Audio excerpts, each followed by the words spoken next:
सोचे बेटी प्यारी होगी वो दुनिया, कोई कहेगा लाडो उसको, कोई पुकारेगा मुनिया। जन्म से पहले मौत क्यों दे दी, खता क्या मेरी कह दो ना। जैसे फूल बिन सूनी बगिया, बिन बिटिया आंगन सूना, बिन बिटिया आंगन सूना, बिन बिटिया आंगन सूना। ये सब कुछ वो औरत कर रही है। वो औरत भड़का रही है उसे ताकि अपने पास बुला सके। मैं आपके लिए चाय, नाश्ता और अखबार लेकर आई हूँ। आपको सुबह सवेरे मेरे हाथ की बनी चाय पीने की आदत है ना? नारायण से ज्यादा तुम लक्ष्मी की गुनहगार हो। अगर तुम्हें लक्ष्मी ने माफ कर दिया तो समझ ले कि नारायण ने अपने आप माफ कर दिया। आप एक वकील हैं और आप ये केस नहीं लड़ेंगे तो कौन लड़ेगा? मैं लड़ूंगा आपका केस।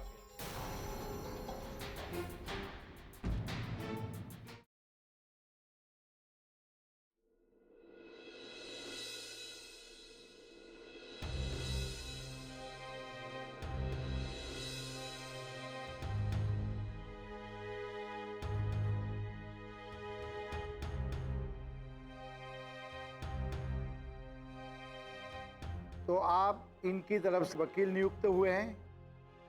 जी, और ये है मिस्टर विशाल शर्मा की बेटी अनुष्का शर्मा। मामला क्या है? मिलॉर्ड, कुछ दिन पहले विशाल शर्मा जी ने ठाकुर मान सिंह जी के यहाँ पार्ट टाइम अकाउंटेंट की नौकरी ज्वाइन की थी, और 2 दिन बाद उन्होंने 5 लाख रुपए विशाल शर्मा जी को तिजोरी में रखने के लिए दिए।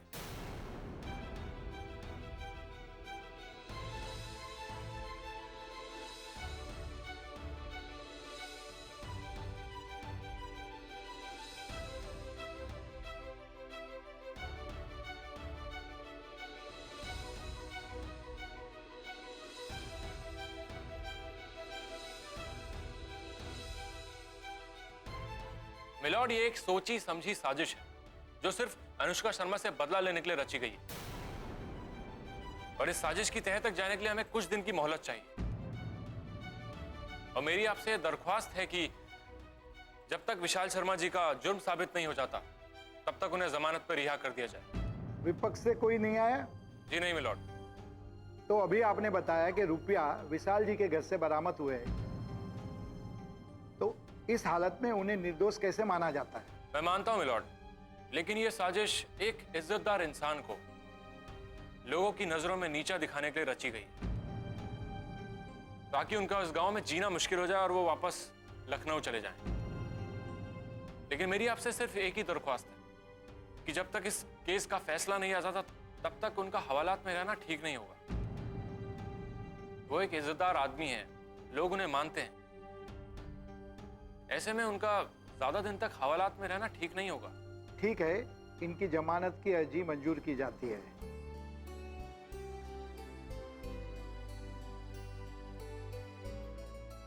लेकिन ध्यान रहे कि फैसला आने तक वो अपना गांव नहीं छोड़ सकेंगे और उन्हें हर पैसे पे रहना होगा। जी मिलॉर्ड, कानूनी बातों का पूरा ध्यान रखा जाएगा। The court is adjourned for tomorrow.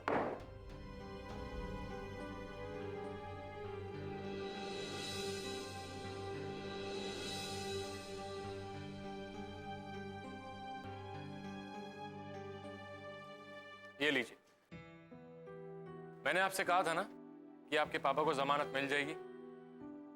Thank you so much Virendra ji. Thank you किस लिए? ये तो मेरा काम है। आप नहीं जानते आपने आज मेरे लिए कितना बड़ा काम किया है। मैंने तो आशा ही छोड़ दी थी आज पापा को जमानत दिलवाने की, लेकिन एंड वक्त पर आपने आकर मेरी आशा को टूटने से बचा लिया। Thank you so much. My pleasure. अब चलें?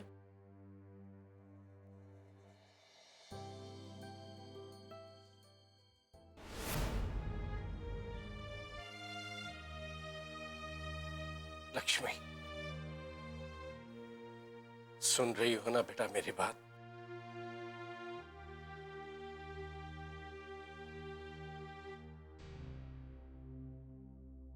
तुम तो कभी ऐसी नहीं थी। मेरी लक्ष्मी तो सबको खुश रखती थी, लेकिन आज तुम्हारी वजह से सब दुखी।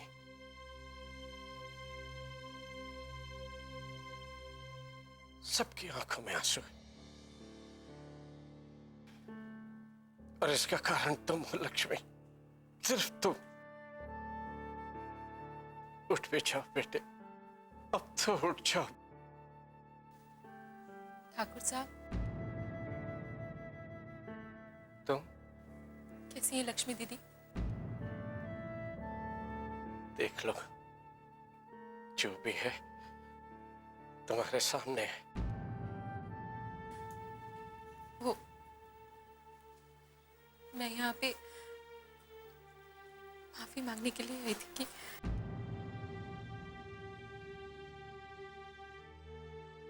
कावेरी, तुम यहाँ? माफ कीजिएगा, मैं आपको बिना बताए यहाँ चली आई। तुम यहाँ क्या करने आई हो? अपने किए की माफी मांगने आई। आप यहाँ माफी मांगने आई हैं कि ये देखने आई हैं कि आपकी सौतन जिंदा है या मर गई? आपका बेटा अभिमान साथ नहीं आया? यही चाहता था ना वो, माँ को इसी हालत में देखना चाहता था। कहाँ है वो? अपराजिता, ये क्या कह रही हो बेटे तुम? सही कह रही हूँ नानू मैं। इनके पति को इन्होंने छीना, मेरे पिता को इनके बेटे ने छीना, फिर भी दोष हम पर लगाया जाता है। क्यों? हमारा हर अधिकार हमने आपको दे दिया, अपनी हर खुशी आपको दे दी, फिर भी आपके अभिमान ने हम पर उंगली उठाई। मेरी मां पर कितना गंदा इल्जाम लगाया। मैं पूछती हूँ क्यों? क्या गुनाह किया है मेरी मां ने? यही कि वो इनसे मिली, अपने पति से मिली। इतने सालों बाद अगर इत्तेफाक से इन दोनों की मुलाकात हो गई तो आपने इतना बड़ा बखेड़ा खड़ा कर दिया।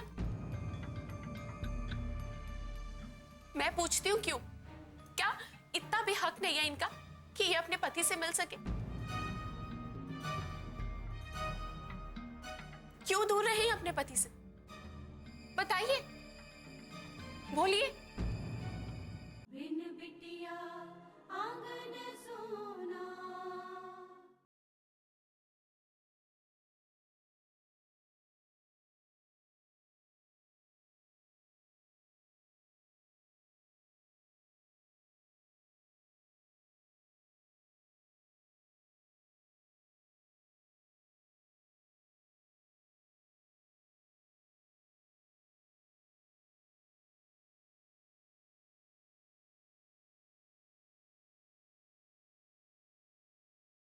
बिन बिटिया आंगन सोना।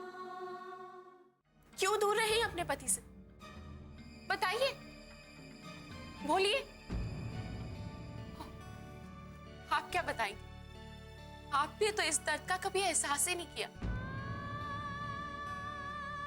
सुहागन होकर विधवाओं जैसी जिंदगी जीना किसे कहते, वो आप क्या जाने। ये दर्द मेरी माँ को है, वो जीती है। इस दर्द को ना आप समझ सकती है और ना आपका बेटा अभिमान।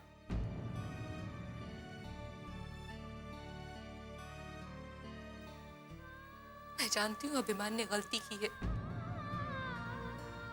तुम उसे जो भी सजा देना चाहती हो वो मुझे दो, आखिर वो मेरा बेटा है। उसके किए की सजा मुझे मिलनी चाहिए। बेटा प्लीज बेटा मत कहिए मुझे। मैं सिर्फ अपनी माँ की बेटी हूं, जिसने मुझे ये संस्कार नहीं दिए दूसरों पर लांछन लगाने के। सही कहा तुमने। मैं अपने बेटे को वो संस्कार नहीं दे पाई तुम्हारी माँ ने तुम्हें दी है। माफी मांग रही हूँ मैं उसकी तरफ से। आपके माफी मांगने से क्या हो जाएगा? क्या मेरी माँ को होश आ जाएगा या वो ठीक हो जाएंगी? बोलिए, बोलिए ना, समझाइए ना आप इसे। मैं सच्चे दिल से माफी मांगने के लिए आई हूं। बहुत दुखी हूँ दीदी की हालत देख के। अब बताइए ना इसे। बस आंटी, मैं आपके आगे हाथ जोड़ती हूँ, आप और तमाशा मत कीजिए। कम से कम इस हालत में तो इन्हें सुकून लेने दीजिए। बस करो अपराजिता, क्या हो गया आज तुम्हें? ये तुम्हारी माँ का हालचाल पूछने आई है और तुम तब से सुनाई जा रही हो। नहीं नानू, ये हाल जानने नहीं आई, ये तो हमारे जले पर नमक छिड़कने आई। क्योंकि ये और इनका बेटा यही चाहते थे कि मेरी माँ इनके रास्ते से हट जाए। देखिए, आज इनकी चाहत पूरी हो गई है। मेरी माँ उस हालत में है जहां से उनका वापस आना आसान नहीं है। खुश है ना आप? मुझ पे ऐसे इल्जाम मत लगाओ। मैंने कभी सपने में भी नहीं सोचा था कि दीदी को इस हालत में देखूंगी। हाँ, एक पल के लिए गलतफहमी हो गई थी मुझे, लेकिन इसके लिए मुझे बहुत पछतावा है। रह के मेरे मन में एक ही बात आ रही थी, ऐसी देवी जैसी औरत के बारे में ऐसे गलत कैसे सोच सकती हूँ। इसीलिए यहाँ चली आई माफी मांगने के लिए। मेरा विश्वास मानो, मैंने कभी ये नहीं चाहा था कि दीदी मेरे रास्ते से हट जाए। ऐसा सोच भी नहीं सकती। झूठ, ये सब झूठ है।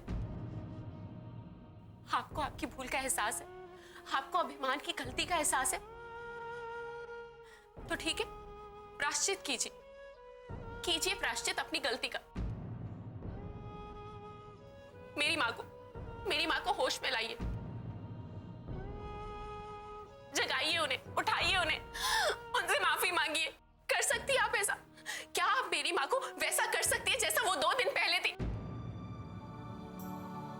क्या आप उनको वैसे हंसा सकती है जैसे वो 2 दिन पहले हंस रही थी मेरे जन्मदिन पर? बोलिए, चुप क्यों है? बोलिए, हंसा सकती है, जगा सकती है उनको।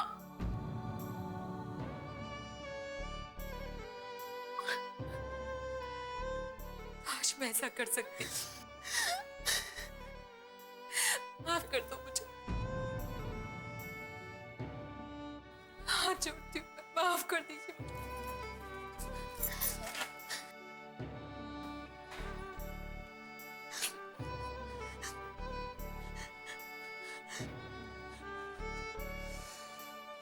अपराजिता बेटा, चुप हो जाओ। अपराजिता, तुम्हारे आंखों में आंसू लक्ष्मी को अच्छे नहीं लगते हैं। उसके लिए तुम्हें अपने आप पर संयम रखना होगा।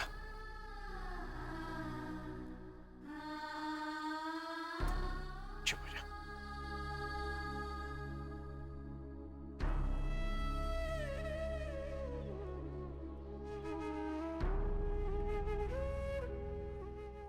बिन बिटिया आंगन सोना।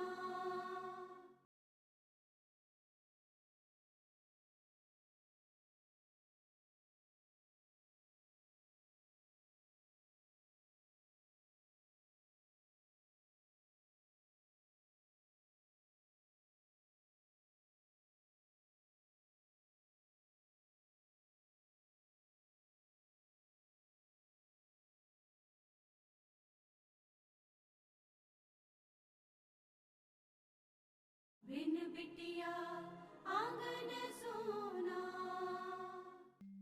सर जी, आइए गर्मा गर्म खाना खा लीजिए। नहीं नहीं, आप खा लीजिए। वो आपकी मैडम की मम्मी जी आती होंगी, मैं उनके साथ खा लूंगा। आप खाना खा लीजिए। ऐसा कैसे हो सकता है साहब जी? आप भूखे हैं, आपको छोड़कर भला हम कैसे खाना खा सकते हैं?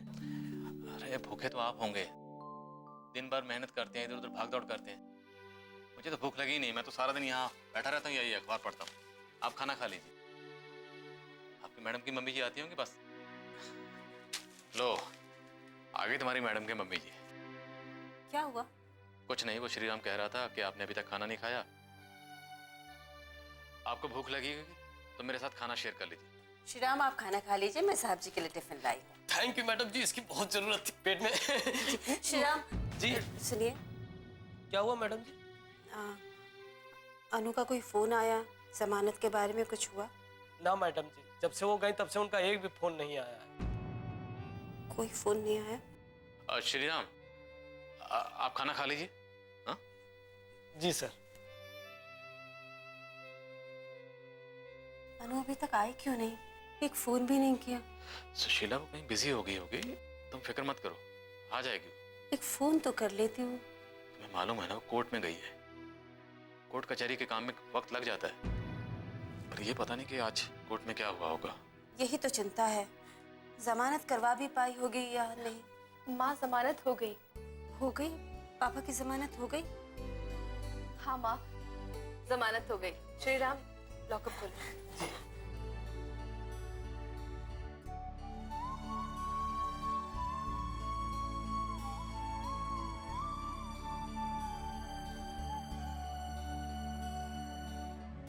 थैंक यू बेटा। थैंक यू कहना ही है पापा, तो इन्हें कहिए। ये है मिस्टर वीरेंद्र सक्सेना, आपकी वकील। आपका केस यही देख रहे हैं। पापा, आपको जमानत भी आज इन्होंने ही दिलवाई है। Thank you so much. My pleasure. आपका बहुत बहुत धन्यवाद। आप नहीं जानते कि आपने कितना बड़ा एहसान किया है हम पर। अरे इसमें एहसान की क्या बात है, मैंने तो सिर्फ अपना कर्तव्य निभाया। मैं आपका वकील हूं, ये मेरी ड्यूटी बनती है। इन पेपर्स में साइन कर दीजिए, फिर आप घर जा सकते हैं।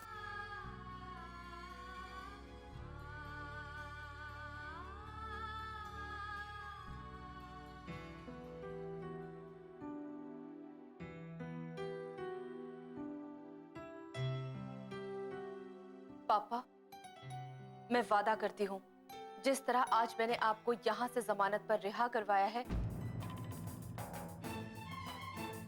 उसी तरह मैं आप पे लगे इस झूठे इल्जाम को भी मिटा दूंगी। मान सिंह को मैं किसी भी हाल में जीतने नहीं दूंगी।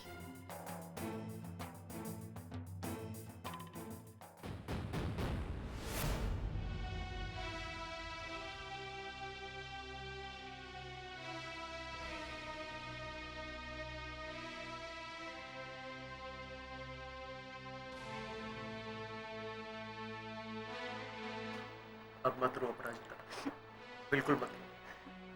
मुझसे तुम्हारा रोना देखा नहीं जाता। पापा, आई एम सॉरी। मैंने गुस्से में कावेरी आंटी को पता नहीं क्या क्या बोल दिया। आपको मुझ पर गुस्सा आ रहा होगा ना? नहीं, बिल्कुल नहीं। मैं जानता हूं तुम अपनी माँ को लेकर बहुत अपसेट हो।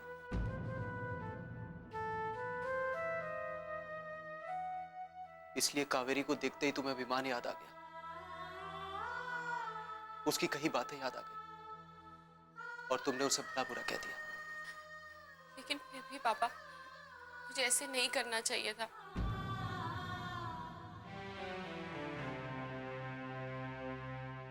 नानू, आप चुप क्यों हैं? बेटा, मैं जानता हूं कि तुम अपनी माँ को लेकर बहुत परेशान हो, फिर भी तुमने जो किया सही नहीं किया।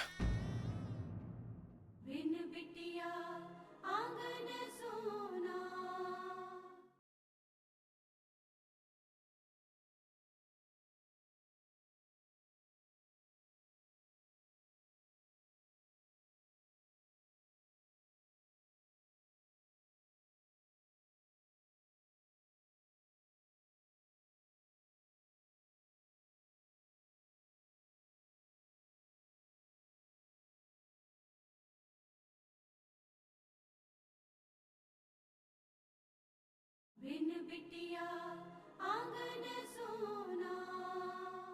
देखो बेटा, मैं जानता हूं कि तुम अपनी माँ को लेकर बहुत परेशान हो, फिर भी तुमने जो किया सही नहीं किया। अभी तुम्हारी माँ होश में होती तो उसे भी तुम्हारा इस तरह बोलना पसंद नहीं आता। मुझे एहसास है इस बात का नानू, इसीलिए अब बुरा लग रहा है। इसीलिए बड़े बड़े विद्वान लोगों ने कहा है कि क्रोध बहुत बुरी चीज होती है। जब वो हमारे दिमाग पर हावी हो जाता है तो हमें सही और गलत की पहचान ही नहीं रहती। अभिमान ने भी ये काम किया और अभी तुमने भी यही। कावेरी आंटी को भी बहुत बुरा लगा होगा ना पापा। मुझे आंटी से माफी मांगनी चाहिए। हाँ बेटे, माफी तो मांगनी चाहिए। तुम्हें अपनी गलती का एहसास हो गया, तुम कावेरी से माफी मांगना चाहती हो ना? ठीक है, मैं उससे कह दूंगा। थैंक यू पापा। मैं वार्ड बॉय को चाय लाने के लिए बोलता हूँ।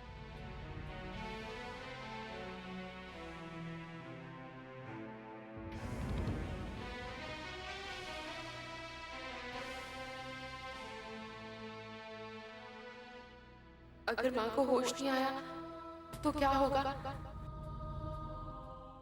हे भगवान, ऐसा मत करना प्लीज। मेरी माँ को मुझसे मत छीनना।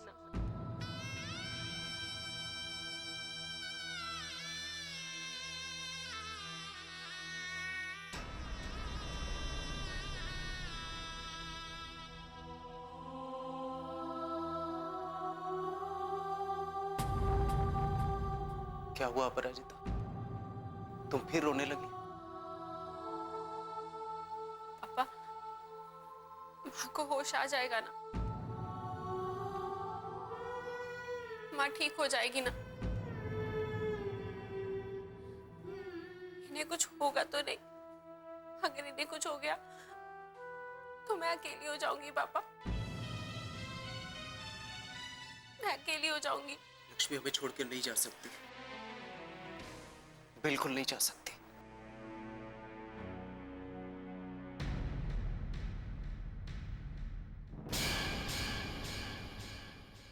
नानू, माँ को होश आ रहा है। लक्ष्मी, लक्ष्मी तुम्हें होश आ गया। भगवान का लाख लाख शुक्र है, तुमने अपनी आंखें खोल ली। अब तुम ठीक हो लक्ष्मी, एकदम ठीक हो जाओगी। अपने आप को भगवान कह देने से कोई भगवान नहीं बन जाता ठाकुर साहब। भगवान बनने के लिए दिल में दया, परोपकार और त्याग की भावना होनी चाहिए। लेकिन आप ये बात याद रखिएगा ठाकुर साहब, अगर मैं ये केस जीत गई ना तो मुझसे आपको कोई नहीं बचा सकता। तूने उस दिन उसकी माँ को सुनाया और आज उसने तुम्हारी माँ को सुनाकर अपना बदला ले लिया। उसकी इतनी हिम्मत, मेरी माँ को सुनाया उसने।